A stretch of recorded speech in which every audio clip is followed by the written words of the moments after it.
Good afternoon, Bob Anderson with Bree Community Recycling.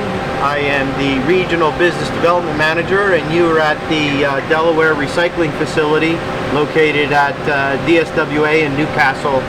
We've got the pre-sort is the first line of defense, and at the pre-sort we're trying to pick out some of the dirty dozen, which would include plastic bags, which are no-no, pieces of scrap metal, which don't belong in the system, and can damage our screens downstream, and mixed rigid plastics, other types of plastic materials which aren't a part of the program, but we try to extract them because again they can damage the material, the equipment downstream, and also wood.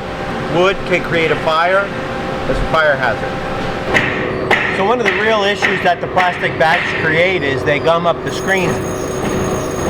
And those bags are recyclable. When they're clean, you can take them back to your grocery store in a lot of cases and recycle them that way, but they're not recycled through the curbside program. One of the real serious issues with the Dirty Dozen includes sharps and needles. For those of you who do home injections, they're not regulated material, but you need to not put them in the recycling stream. It's very dangerous for the employees. They can get needle sticks from that. So we highly recommend that you put them in some sort of container that goes into the solid waste. Shredded paper, it becomes a real problem because we use geometry and physics at the plant in order to extract the commodities and separate them. So what happens is if the shredded material is not in the bag, the system thinks it's glass and it ends up in the glass system. So we have to extract the shredded paper from the glass.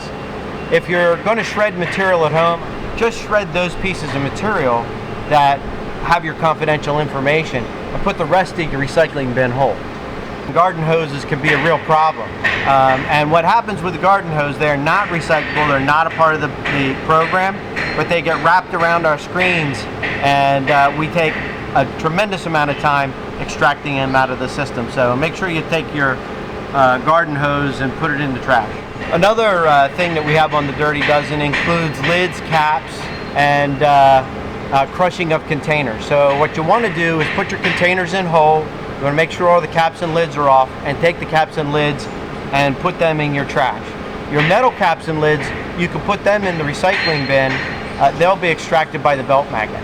You want to make sure and not put any pool chemicals into your recycling bin, because pool chemicals have caused fires at recycling facilities, and it's a hazardous material. So you want to make sure that you take your pool chemicals to household hazardous waste drop-offs. On your plastic containers, anything that has had a hazardous substance in it, like a motor oil or a pesticide or something along those lines, you don't want to put those materials in your recycling bin.